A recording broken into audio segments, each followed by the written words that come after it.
오늘 성경 말씀은 로마서 12장 1절 말씀입니다. 그러므로 형제들아 내가 하나님의 모든 자비하심으로 너희를 권하노니 너희 몸을 하나님이 기뻐하시는 거룩한 산 제물로 드리라. 이는 너희가 드릴 영적 예배니라. 아멘. 기도합니다. 사랑의 주님 감사합니다.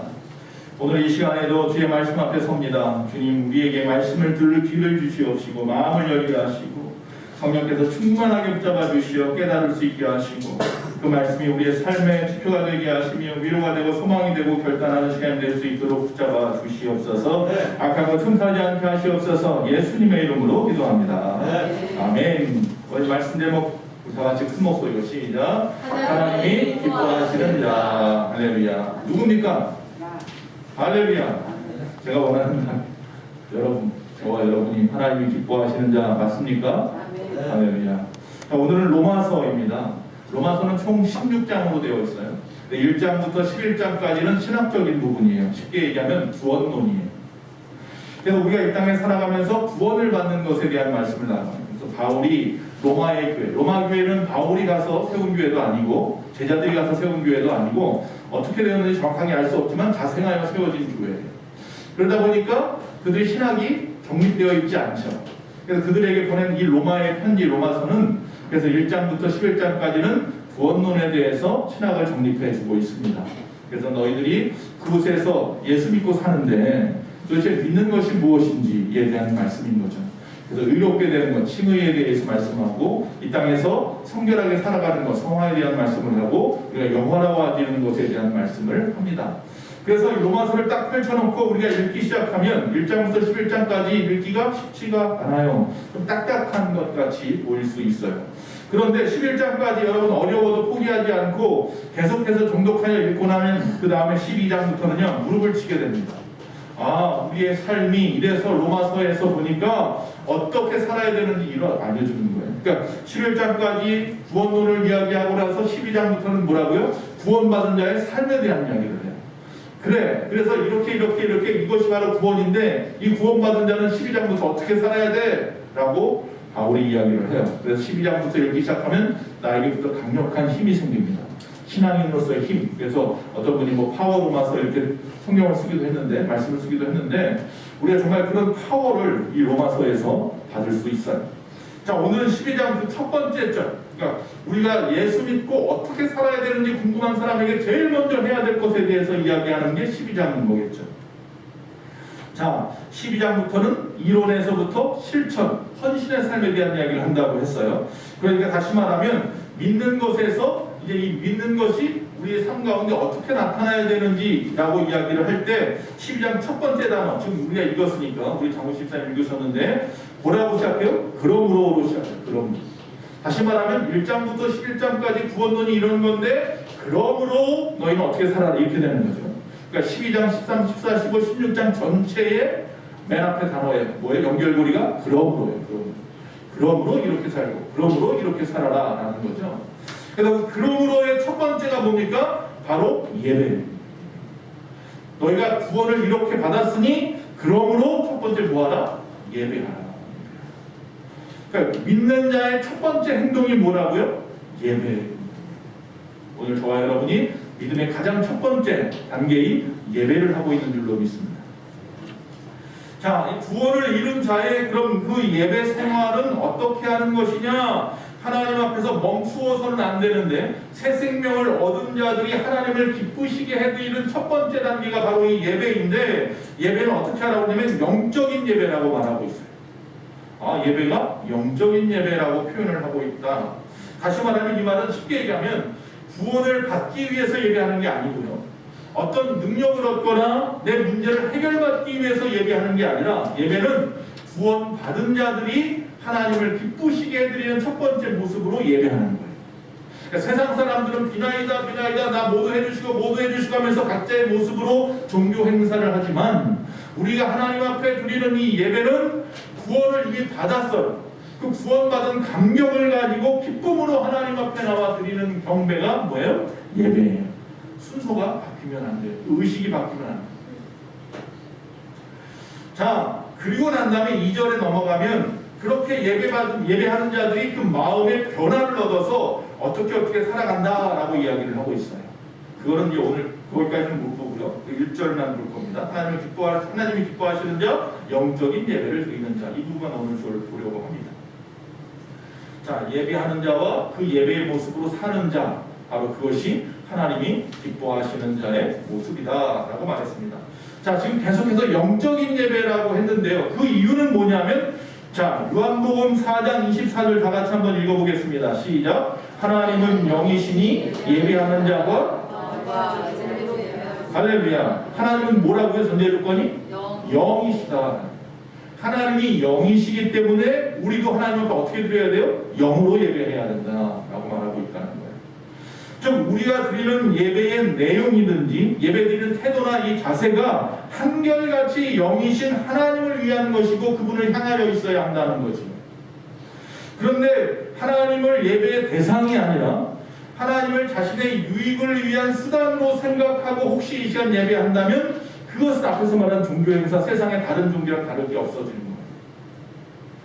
자, 하나님은 영이시기 때문에 예배하는 자세는 어떻게 되느냐? 첫 번째, 영으로 예배해야 됩니다. 우리도 하나님이 영이시니까 우리도 영으로 예배해야 된다. 자, 영이신 하나님과 교제하는 방법을 이야기하는 거예요. 영으로 교제해야 된다. 즉 방법이 뭐가 있을까요? 하나님을 영으로 찬미하고 영으로 교제하는 건 뭐냐면 우리가 이렇게 예배하는 것이 영으로 하는 것이고요. 또 기도하는 거, 감사하는 거, 찬송하는 거 여러 가지 방법을 통해서 얼마든지 하나님 앞에 영으로 예배할 수 있다는 거죠. 그래서 우리가 이 예배 속에서 영적인 요소 그 부분이 빠져버리면 세상의 강연이나 콘서트하고 다를 바가 없어요. 세상의 강연이나 콘서트가 더 재밌어요. 세상의 강연이나 콘서트가 더 재미있는데도 불구하고 이 시간 앉아있는 이유는 세상의 것 안에 그 강연이나 콘서트하고 이 예배는 다르기 때문이에요. 뭐 때문에? 영으로 하기 때문에 달라요. 세상의 것은 즐거움이나 감정이나 이 생각이나 지식이나 이런 부분을 건드릴지 모르겠지만 우리 영을 건드리지는 못해요. 그래서 우리가 혹이라도 딱딱한 예배, 지루한 예배일 수도 있지만 이렇게 나와서 예배하는 것입니다. 할렐루야. 두 번째, 진리로 예배하라고 하잖아요. 영으로 예배하고 진리로 예배하라. 진리는 말 그대로 진리의 말씀으로 예배하라는 거죠. 즉 하나님에 대한 명확한 지식을 갖춘 자들이 예배하는 거예요. 아니요, 나는 하나님에 대한 명확한 지식이 별로 없는데요. 믿음만 있는데요. 하나님의 살아계심만 아는데요. 여러분 가운데 혹이라도 그 부족함이 있기 때문에 예배의 조력자들이 있는 거예요. 예배를 돕는 자들이 있는 거죠. 이 앞에 있는 목회자같이 여러분의 부족함을 채우기 위해서 하나님이 주의 종을 강단에 세워놓고 그 조력을 하도록 도와주는 거예요.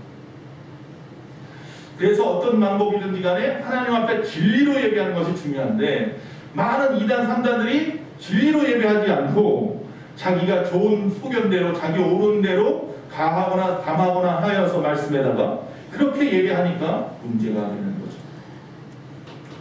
자, 예배는 외적인 형식, 다시 말하면 어떤 장소에서 드려야 된다, 어떤 시간에만 드려야 된다, 어떤 규례를 통해서 드려야 된다, 어떤 제도를 갖추고 드려야 된다 라고 하는 것보다도 먼저 진리의 영으로 인도되어서 오직 영이신 하나님 앞에 영적인 교제와 소통을 하는 것이 예배입니다.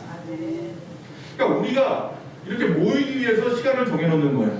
다 같이 할 수 있을 수 있기 위해서 장소를 정해놓은 거지 장소가 구원받게 하는 게 아니고 그 시간이 구원받게 하는 게 아니고 영으로 모였을 때 구원의 역사가 일어나고 영으로 모였을 때 하나님의 창조 역사가 이 땅에 이루어지고 하나님의 뜻이 이 땅에 이루어지는 거죠. 아멘. 여러분, 그래서 성공적인 예배자의 자세, 영과 진리로 예배를 드리는 이유는 뭐냐면 형식적인 것이 아니라 관계의 문제이기 때문에 그래요. 예배가 소통이라고 하는 것이 뭐냐면, 자, 예배라는 단어를 썼는데 예배라는 단어에는 헬라어로 여러 가지 단어들이 있어요. 제가 예배학 전공자예요. 예배라는 단어에는 헬라어로 여러 가지 단어가 있는데 그 중에 하나가 뭐냐면 프로스키네오라고 하는 단어가 있어요. 이 프로스키네오는 무슨 말이냐면 누구에게가 프로스고요. 퀴네오는 뭐냐면 입맞추다. 그러니까 예배는 뭐냐면 하나님에게 입맞추는 게 예배예요. 근데 이 단어는 예전에 헬라 당시에, 로마 당시에 누가 쓰는 말이냐면 종들이 상전의 발에 입맞추는 것을 말하는 거예요.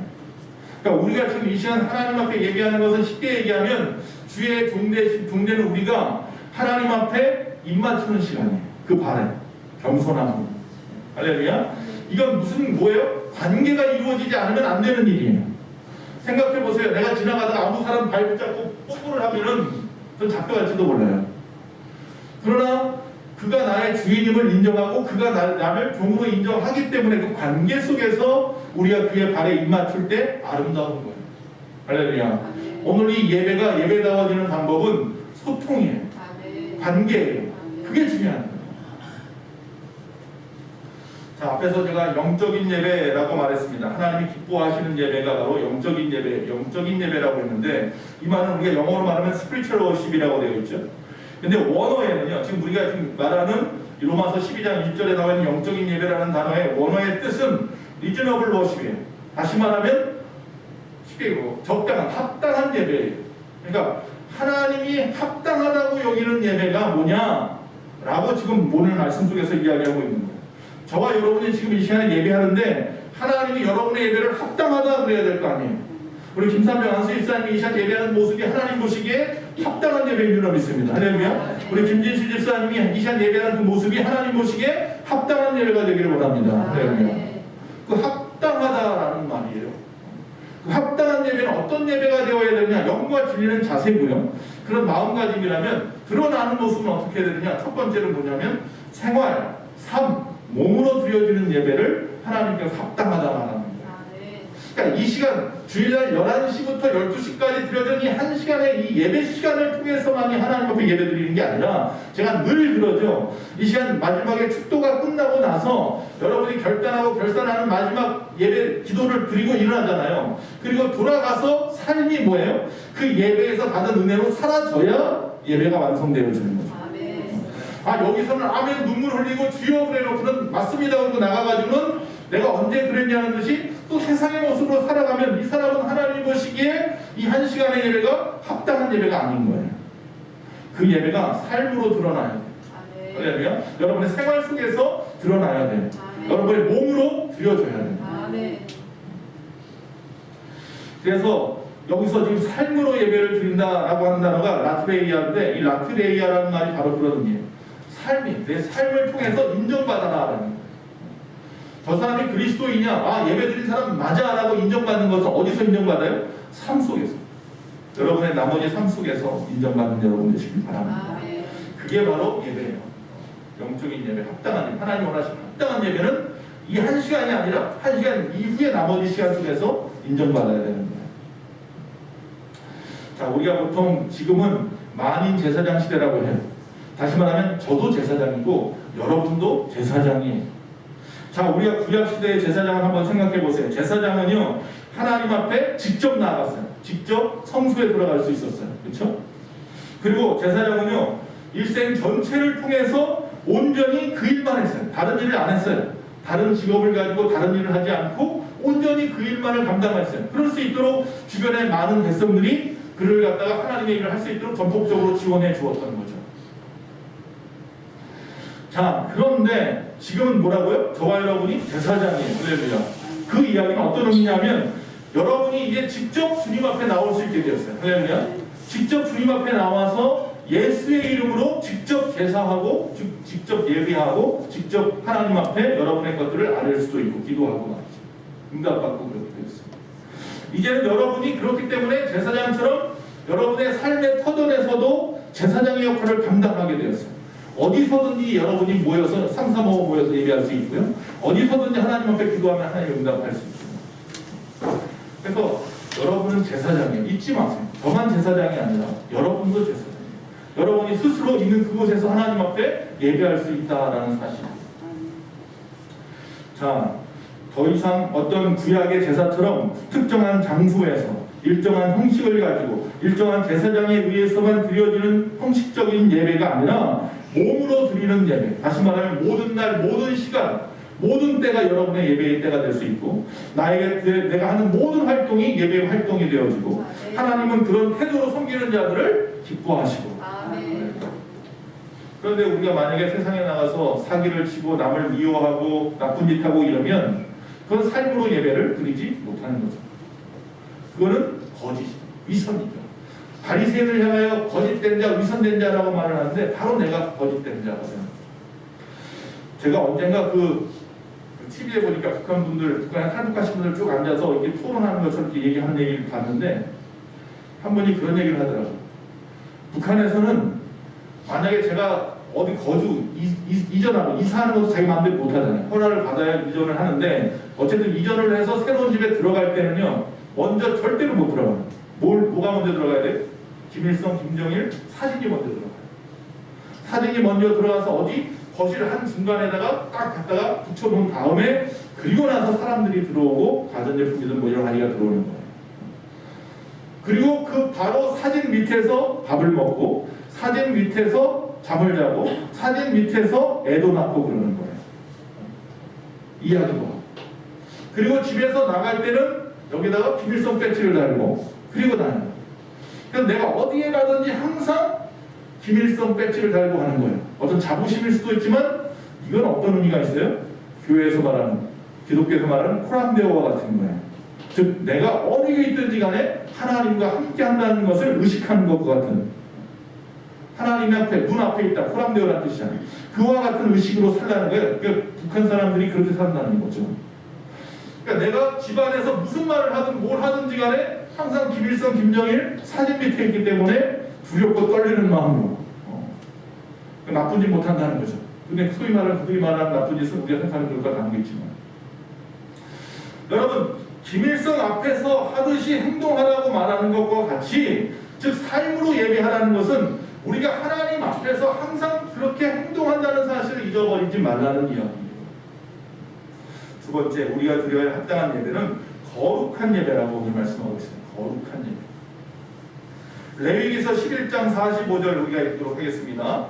나는 너희의 하나님이 되려고 너희를 애굽 땅에서 인도하여 낸 여호와라. 내가 거룩하니 너희도 거룩할지어다. 자, 흠이 없고 순전한 것을 말합니다. 우리의 예배가, 하나님이 받으시는 예배는 흠이 없고 순전한 예배. 우리가 구약에서 양을 잡아서 하나님 앞에 제사를 드릴 때 양을 갖다가 어떻게 해요? 흠이 없는지를 검수해서 흠이 없는 것만 가지고 하나님 앞에 양을 제사로 올렸죠. 이제는 우리가 하나님 앞에 나와서 우리가 하나님 앞에 예배하는데 거룩한 예배는 어떤 예배냐? 흠이 없고 순전한 내 자신의 모습으로 하나님 앞에 예배하는 거예요. 그래서 우리가 예배 전에 항상 우리가 참회의 기도를 드리는 거죠. 즉 다시 말하면 이전에는 예수 믿기 이전에는 이 세상의 죄와 사망의 법에 의해 얽매였던 죄의 종이었어요. 그런데 이제 예수 그리스도의 보혈의 피로 죄 씻음을 받은 우리는 이제는 세상의 법이 아닌 하나님의 새로운 법, 즉 다시 말하면 생명의 성령의 법 아래에서 새 생명을 얻은 자의 삶을 살아가는 거예요. 그렇기 때문에 다시 쉽게 얘기하면 이전에는 뭐 북한 국적을 가졌었는데 이제 예수 그리스도의 보혈의 피를 통하여 뭘 받았어요? 한국 국적을 가진 것과 같은 거예요. 이전에는 지옥 국적을 가지고 있었는데 지옥 여권을 가지고 있었는데 예수 그리스도의 보혈의 피를 통해서 내가 그 여권을 바꿨어요. 뭐로? 천국 가는 여권으로. 할렐루야. 그 중간 역할을 바로 예수 그리스도의 보혈의 피인데 즉 그로 인하여 우리가 하나님 앞에 드려지는 예배가 어떻게 된 거예요? 거룩한 예배가 됩니다. 만일 사람이 깨끗하지 못하면 하나님을 뵐 수가 없어요. 그렇기 때문에 교회 안에서만 거룩한 척하는 삶이 아니라 앞에서 말하는 삶, 생활, 그 내 몸으로 드려지는 모든 것들이 거룩해야 됩니다. 즉 신앙이라고 우리가 쉽게 얘기하는 거, 믿는다라고 하는 것은요 아직 내가 죄 가운데 있는 그 상태에서도 하나님을 신뢰할 수 있는 일이에요. 그런데 우리가 예배한다, 헌신한다 이런 이야기는 죄 가운데 있으면서는 예배하거나 헌신하는 게 아니에요. 하나님이 받으시는 예배가 되고 하나님이 원하시는 헌신이 되려면 그 죄의 문제를 깨끗하게 한 자가, 깨끗하게 된 자가 그 깨끗하게 된 몸으로 하나님 앞에 하는 행위예요. 그러니까 신앙과 예배는 차원이 틀려집니다. 자, 거룩한이라고 말을 했는데 이 거룩한이라고 말을 하는 이유가 뭐냐면 특별히 로마로 보내는 편지이기 때문에 바울이 여기다가 어떻게 보면 강하게 쓰고 있어요. 그래서 로마서 전체를 통해서 거룩하다는 말이 굉장히 많이 나오는데 이 거룩하리라는 말을 왜 쓰느냐면 로마가 어떤 곳이기 때문에 그래요? 타락한 곳이기 때문에. 자, 우리가 잘 알다시피 지금 예수 믿지 않는 사람도 로마가 타락했다는 건 다 알아요. 그러니까 로마가 멸망한 이유가 다른 이유가 아니라 타락했기 때문에 멸망을 했다는 말이죠. 그런 곳에 뭐가 있는 거예요? 교회가 있는 거예요. 로마 교회가. 거기에 성도들이 모여서 예배를 한단 말이에요. 하나님을 믿고. 그렇기 때문에 그들에게 끊임없이 하고 싶은 얘기 중에 하나는 뭐냐면 거룩해야 된다는 거예요. 그런데 지금 이 세상이 로마보다도 더 악하다는 거죠. 이 악한 이 세상에 살아가면서 그래서 바울 같은 심정으로 뭐라고 말하고 있는 거예요? 거룩한 예배를 드려라. 거룩한 예배. 내 몸으로 내 삶 전체를 통해서. 그 당시 이방신들 앞에서 타락하고 부정한 일을 서슴지 않고 했던 그 사람들과 다른 모습으로 하나님 앞에 드려야 한다. 세 번째, 우리가 드려야 합당한 예배. 세 번째는 뭐냐? 첫 번째 삶과 생활, 몸으로 드려지는 예배. 두 번째 거룩한 예배. 세 번째는 같은 이야기를 수 있는데 산제사로 드려지는 예배다. 산제사라. 자, 앞에서 말씀드린 대로 구약에는 예수님이 이 땅에 오시기 전 2000년 전 예수님이 오셨잖아요. 그 예수님 오시기 이전에는 구약 시대에는 어떻게 예배를 했어요? 제사를 드렸죠. 예배가 아니라. 제사는 뭐예요? 나를 대신하여 양을 잡거나 소를 잡거나 염소를 잡아서 나의 죄를 그 동물에게 전가를 하죠.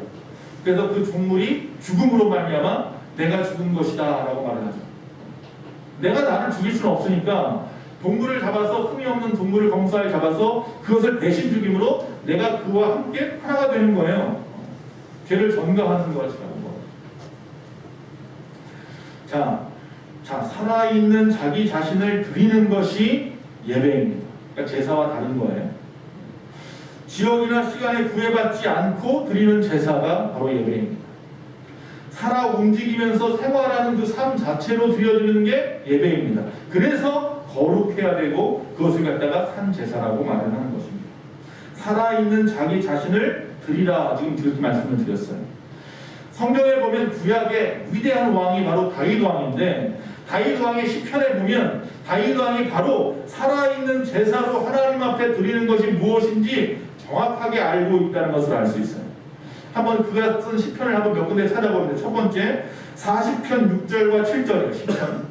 시편 40편 6절과 7절을 보면 다 같이 읽습니다. 시작. 주께서 내 귀를 통하여 내게 들려주시기를 제사와 예물을 기뻐하지 아니하시며 번제와 속죄제를 요구하지 아니하신다 하시니라. 그때 내가 말하기를 내가 왔나이다. 나를 가르쳐 기록한 것이 이 두루마리 책에 있나이다. 할렐루야. 두루마리 책은 성경의 말씀이에요.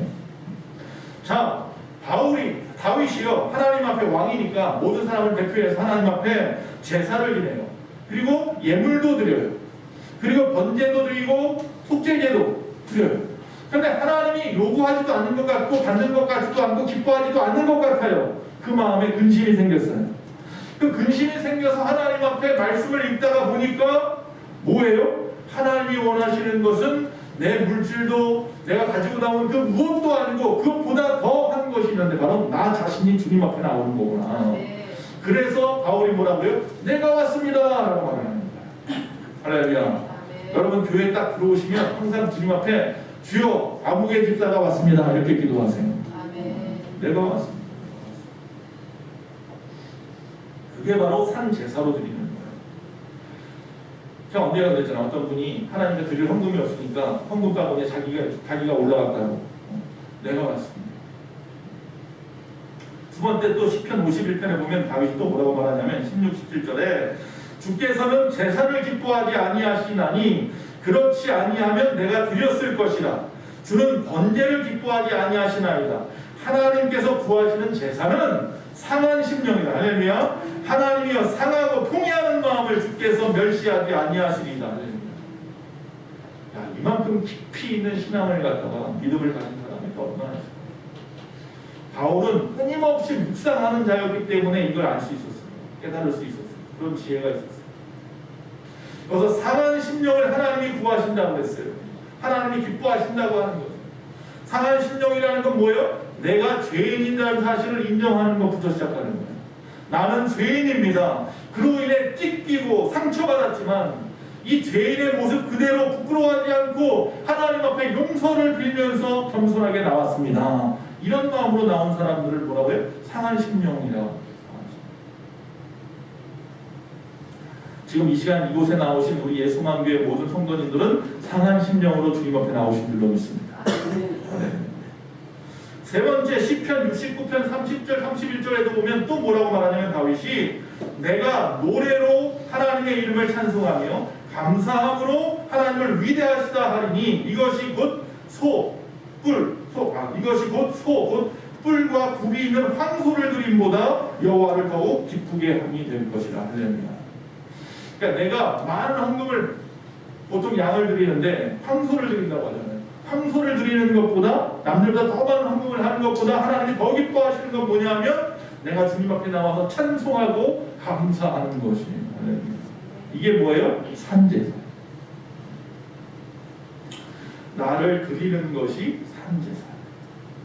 산제사로 드린다는 것, 즉 진정한 예배자는 그래서 첫 번째로요, 하나님을 나보다 사랑하기 때문에 산제사를 드릴 수 있어요. 지난주 설교 말씀입니다. 마태복음 22장 37절에 보니까 예수께서 이르시되 내 마음을 다하고 목숨을 다하고 뜻을 다하여 주 너의 하나님을 사랑하라. 최선의 것으로 하나님을 사랑할 줄 아는 자예요. 진정한 예배자는. 우리의 예배가 하나님이 받으시는 산제사가 되는 방법은요, 하나님을 최선의 것으로 사랑하는 자들의 예배가 하나님 앞에 산제사가 돼요. 마음과 목숨, 힘과 뜻, 성품을 다해서 드립니다. 또 진정한 예배는 두 번째로 하나님 앞에 자신을 숙일 줄 아는 예배를 산제사라 합니다. 겸손함으로 절대 순종, 항복하는 것을 말합니다. 그래서 순종이 제사보다 낫다고 합니다. 세 번째, 진정한 예배는 어떤 것이냐, 어떤 것이 산제사냐? 하나님께 최고의 것을 드리는 것이 산제사예요. 내가 가진 것 중에 최고의 것을 하나님 앞에 돌려드리는 거예요. 지금 이 시간 여러분이 가지고 있는 최선의 것을 하나님께 드려야 되는 거예요. 하나님은 그걸 원해요. 아브라함이 100세에 얻은 아들 이삭을 하나님은 달라고 하세요. 그래서 직접 받아가지고 각을 떠서 번제로 불살라 드렸나요? 그거 아니죠. 그 중심을 모르겠다는 거예요. 그 중심을. 그런 마음이냐는 거예요. 네가 정말 내 앞에 최선의 것으로 사랑한다고 말하고 있는데 과연 그러냐? 자, 영어로 말하면 예배는 워십이라고 했어요. 즉 가치 있는 행동을 말하는 것이에요. 워십이라는 말은. 우리가 이 땅에 살아가는 모든 행동 중에서 가장 가치 있는 행동이 뭐라는 거예요? 예배가 되어야 된다는 거예요. 그렇기 때문에 예배는 뭐예요? 정말로 최선의 사랑이어야 되고, 예배는 최선으로 내 모든 것을 겸손하고 순종이 되어야 되는 것이고, 예배는 내 최고의 것을 드리는 것이 되어야 하는 거예요. 예수님의 발에다가 마리아가 나드 한 금, 결혼식 때 쓰려고 여성들이 평생을 모아온 그 향유를 갖다가 부었어요. 그때 옆에 있던 가룟 유다가 막 책망을 했죠. 야, 그 돈이면 300데나리온이나 되는 돈인데 가난한 자를 도와주지 예수님 발에다 부었단 말이야. 300데나리온이면 얼마요? 하루 품삯이 1데나리온. 하루 품삯을 10만 원이라고 치면 3천만 원이에요. 그러니까 예수님 발에다가 이 여인이요, 예수님 마지막 십자가 지기 직전에, 그 전에 마가다락방에서 뭐 한 거예요? 발에다가 부어버린 거예요. 물론 정확한 그 위치는 마가다락방 그 사건 이전에 있는데 성경부터 거기다 써놨어요. 어쨌든 간에 그 주간에 예수님의 발에다가 부어버렸어요. 그 당시 마리아는 최선의 것이 바로 그것이었어요. 내가 저 예수님 앞에 십자가를 지러 죽으러 가시는 그 예수님 앞에 최선의 것을 드릴 수 있는 게 무엇일까? 내가 평생을 모아온 이 향유다. 그래서 자기의 모든 전 재산인 향유를 부어버린 거예요. 자, 예수님은 또 비유의 말씀을 하시면서 한 부자가 자기 가지고 있는 것이 만약에 100억이면 그 중에 1억을 가지고 나와서 만약에 하나님 앞에 드렸다. 하나님 기쁘시게 받죠. 그러나 한 과부, 가난한 과부가 동전 2입을 가지고 와서 뭐 500원짜리 2개를 가지고 와서 거기 성전함에다가 딱 땡강땡강 넣었지만 하나님 그걸 더 기쁘게 받으시다. 아니, 나 같으면 1억을 더 기쁘게 받을 텐데 왜 하나님은 동전 2입을 갖다가 더 기쁘게 받으셨을까? 100억 가진 사람에게 1억은 일부분인 거고요. 이 가난한 여인에게 그 동전 2입은 자기의 전 재산이었던 거예요. 하나님이 원하는 건 최선이에요. 여러분, 정말로 진정한 예배자가 되겠다는 것은요, 하나님을 나보다 사랑하는 것입니다. 주의 말씀이라면 순종하는 것입니다. 나의 최선의 것으로 예배하는 것입니다. 헌금 많이 하라는 얘기 절대 아닙니다. 여러분이 건강하다면 주님 앞에 열심히 나와 헌신하십시오. 여러분에게 시간이 있다면 항상 예배 시간 나오세요. 수요 예배도 나오시고. 왜 나는 항상 주일만 나오는 사람이라고 스스로 자신을 갖다 못 박아버립니까? 자신의 신앙을, 자신의 어떤 신앙의 어떤 수준을 그냥 딱 나는 주일 예배만 드리는 사람, 여기다가 못 박아놓지 마십시오. 할 수 있는데, 할 수 없으면 제가 뭐라고 안 해요. 아, 수요일에도 예배 드리기 전에 직장 생활하고 뭘 해야 되는데요? 아, 그럼 그거 하십시오. 주일에 얼마나 나오실 수 있습니까? 그 나머지 시간에 스스로 하나님 앞에 제사장 입장. 그러나 스스로 할 수 있는데도 불구하고 일부러 아예 커트라인을 딱 정해놓고 신앙생활 하시면 그럼 되지 마십시오. 할렐루야. 하나님이 여러분을 사랑하는데도 수준을 딱 그 정도 수준만큼만 사랑하신다고 생각하면 어떡하겠어요? 하나님은 만 가지 은혜로 우리에게 주셨는데, 할렐루야. 스스로의 신앙을 스스로 낮추지 마십시오. 자, 하나님 우리의 중심을 아시는 분이라는 얘기예요. 자, 존 길모어라고 하는 목사님이 있어요. 천국 탐사라고 하는 책 시리즈를 쓰신 분인데, 그 분의 책 중에 보면 뭐 천국에서 놀고 먹기만 하는 거, 천국의 우편번호는 몇 번인가, 뭐 이런 책들이 있어요. 거기에 보면 이런 내용이 있어요. 어느 마을에 노점상을 하는 한 할아버지가 있어요. 가게가 있는 것도 아니고 노점상을 하는 할아버지. 근데 그 할아버지 앞에 나와서 이제 대화를 하는 거예요, 이 목사님이. 안녕하세요, 할아버지. 요즘 장사 잘 되세요? 그러니까 할아버지가 그럭저럭입니다. 그런데 이제 그 다음에 물어봅니다. 목사님이니까. 할아버지 예수님 잘 믿으세요? 그러니까 이분이 뭐라고 말하냐면, 예수님을 믿고 구원받았다고 하는 그것만큼 위대한 일은 없어요. 그러자 길모 목사님 뭐라고 말했습니까? 참 맞습니다. 이랬을까요? 그러지 않고 예수 믿는 것보다 더 위대한 게 있어요. 라고 말을 하는 거예요. 아, 예수 믿는 것이 자기는 최대한의 위대한 일이라고 생각했는데 예수 믿는 것보다 더 위대한 일이 있대요. 그래서 목사님의 이 말에 깜짝 놀라니까 뭐라고 말씀하시냐면 목사님이 예수님을 믿고 난 다음에 그 구원받은 감격으로 그분과 동행하며 사는 거예요. 라고 말을 하는 거예요. 예수 믿는 것 위대한 일입니다. 세상 많은 사람이 다 예수 믿지 않습니다. 저와 여러분이 예수를 믿으시는 특권을 하나님 받은 거예요. 하나님이 여러분을 하나님의 자녀로 삼아주시고 이건 놀라운 일이에요. 근데 이보다 더 위대한 일은 뭐냐면 그렇게 하나님으로부터 예수 믿는 자로 구원받은 자로 인정받은 우리가 이 땅에서 그 하나님 손 붙잡고 동행하며 사는 게 더 위대한 거예요. 아멘. 저는 우리 예수만교회 모든 성도님들이 예수님을 믿는 것을 알고 있습니다. 할렐루야. 잘합니다. 그렇지만 묻고 싶은 거예요. 잘 믿으십니까? 정말로 매일매일 동행하며 사십니까? 그게 바로 예배의 완성이에요. 거기까지 가요. 믿음은 행함으로 온전케 되는 것입니다. 행함이 없는 믿음은 죽은 믿음이라고 야고보가 얘기하는 거죠. 구약 시대는 거기에 합당한 예배가 있어요. 양을 잡고 여러분 양 잡는 거, 염소 잡는 거 이게 쉽게 생각하지 마세요. 아 그냥 잡아서 드리기만 하면 하나님이 귀하게 여기구나. 양 잡는 거 이거 엄청난 노력입니다. 그래서 어린 양을 잡는지 모르겠어요. 큰 양은 잡을 수도 없어요. 양 잡는 걸 봤다니까요, 제가. 각을 뜨는 걸 봤다는 거. 근데 이건 보통 장정이 한두 명 잡아서 될 일이 절대로 아니에요. 양을 잡는 각을 뜨는 그런 수고 안 하는 게 오히려 감사한 것 같습니다. 예수님이 십자가에 죽으셔서 우리가 더 이상 온 예배당이 전부 다 그냥 피로 진동하고 말이죠. 죽은 모든 그 동물들로 그냥 가득하고 내장이 막 철철 넘치고 이렇게 온몸에 다 피가 다 넣었잖아요. 그 제사들도 온몸에 다 피잖아요. 그렇게 돼가지고 제사 드리지 않은 것을 감사하시기 바랍니다. 이렇게 앉아서 조용히 하나님을 바라볼 수 있는 것이 예배라고 하니 너무 감사한 거예요. 어쨌든 구약 시대에는 거기에 합당한 예배의 방법이 제사의 방법이 있었고요. 신약 시대에 이르러서는 자기의 몸을 바치는 일이 구원의 성질에 합당한 예배라는 것입니다.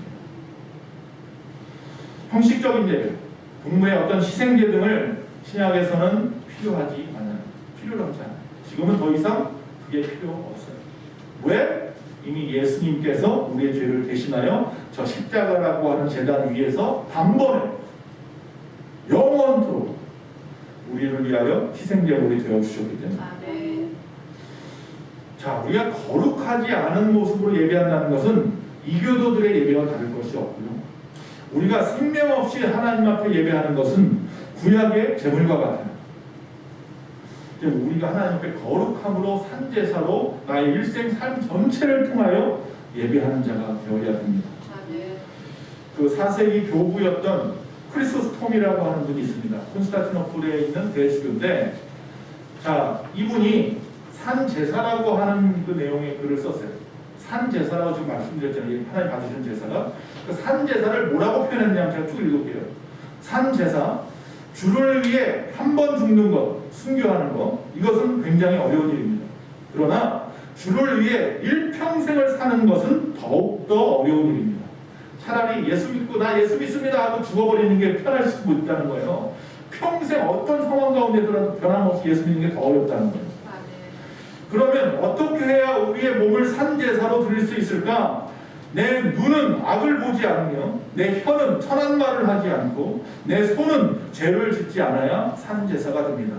더 적극적으로는 내 손으로는 죄를 짓지 않는 것이 아니라 구제를 하고 내 입으로는 천한 말을 하는 것이 아니라 축복을 하고 내 귀로는 할 수 있는 대로 하나님의 음성을 들을 때 그것이 산제사입니다.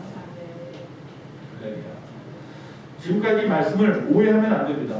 야, 예배 드리는 거 하나님이 원하시는 합당한 예배, 하나님이 기뻐하시는 예배자는 너무 어렵다. 너무 어려워. 해야 될 게 너무 많아. 절대 그런 이야기 아닙니다. 내가 무엇인가 하려고 주도적으로 하려고 하라는 얘기가 아닙니다. 여러분, 꽃봉오리가 있어요. 어떤 아이가 지나가다 꽃봉오리를 보고 자기가 직접 손을 대가지고 펴주고 싶었어요. 그 아이가 손을 대는 순간 이 꽃봉오리 어떻게 해요? 떨어져요. 땡강하고 떨어져버려요. 꽃봉오리가 아름다운 꽃이 되려면 어떻게 해야 돼요? 기다려야 돼요. 하나님께서 피실 때까지 기다리면 돼요. 그럼 활짝 펴지는 거예요. 마찬가지예요. 예배도요.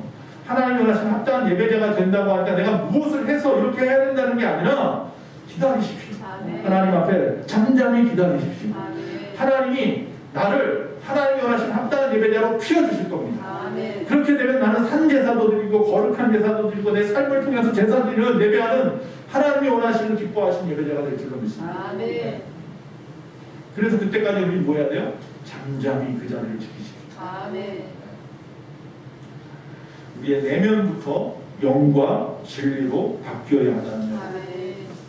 하나님이 기뻐하시는 이 시대가 그렇게 찾은 하나님께서 이 시대에 그렇게 찾으시는 영적인 예배자, 합당한 예배자 여기 다 계십니다. 할렐루야. 네, 기도하겠습니다. 여러분 입술을 열어서 한번 기도합시다. 하나님, 내가 주님이 원하시는 합당한 예배자가 되기 원합니다. 다 같이 기도합니다. 할렐루야. 사랑이 많으신 아버지 하나님 여호와여, 아버지 이 마지막 시대를 살아가고 있는 귀한 신령들, 아버지 하나님이 기뻐 찾으시는 이 시대에 기뻐 찾으시는 영적인 예배자, 진정한 예배자가 우리의 소망계 모든 성도님들이 다 되어질 수 있도록 주여 도와주시옵소서. 너희는 생활과 삶과 몸으로 거룩함으로 산제사를 드리라고 말씀했는데요, 아버지 하나님 앞에 합당한 적당한 예배자가 이곳의 소망교회에 가득하게 하여 주시옵소서. 코로나19로 어려움을 당하는 이때에 많은 신령들이 아버지 좌지우지하고 흔들리고 있습니다. 연약해지고 있습니다. 아버지 갈판을 잡지 못하고 갈팡질팡하는 이 신앙 속에서 아버지 하나님의 신령으로 주님이 찾으시는 자들, 하나님이 기뻐하시는 자들 이곳에 있습니다. 우리의 소망교회 안에 있습니다. 주여 우리를 잡아 주시옵소서. 자신보다 하나님을 사랑하는 자들이 우리의 소망교회입니다. 아버지 앞에 내 자신을 더 온전히 다 내려놓고 먹이를 쉬는 자들이 바로 우리의 소망교회입니다. 아버지 앞에 내 모든 최고의 것을 드릴 줄 아는 자들이 바로 우리의 소망교회입니다. 아버지 마지막 시대에 흔들리지 않은 코로나 때문에도 많은 사람들이 흔들리는데 말세는 그보다 더 큰 어려움 가운데 있을 텐데 이것도 이기지 못하면서 어떻게 그 마지막 말세의 환난을 이긴단 말입니까? 주여 진정한 예배자로 설 수 있도록 주여 잠잠히 주님 앞에 나왔사오니 주여 우리를 하나님 원하시는 합당한 예배자로 삼아 주시옵소서. 주여 주의 발 앞에 이 맞추는 그 종과 같은 마음으로, 그 상전의 발에 입을 맞추는 종과 같은 마음으로 이 시간 그 상한 심령으로 주님 앞에 왔습니다. 다윗이 깨닫고 기쁨으로 내가 왔다 이러며 쳤던 것처럼 이 시간 주님 앞에 나왔습니다. 아버지 하나님 스스로의 아버지 앞에 더 가까이 나아가는 귀하고 복된 우리의 사랑하는 모든 성도님들이 다 되어질 수 있도록 주여 도와주시옵소서. 바라며 우리 주 예수님의 이름으로 기도합니다. 아멘.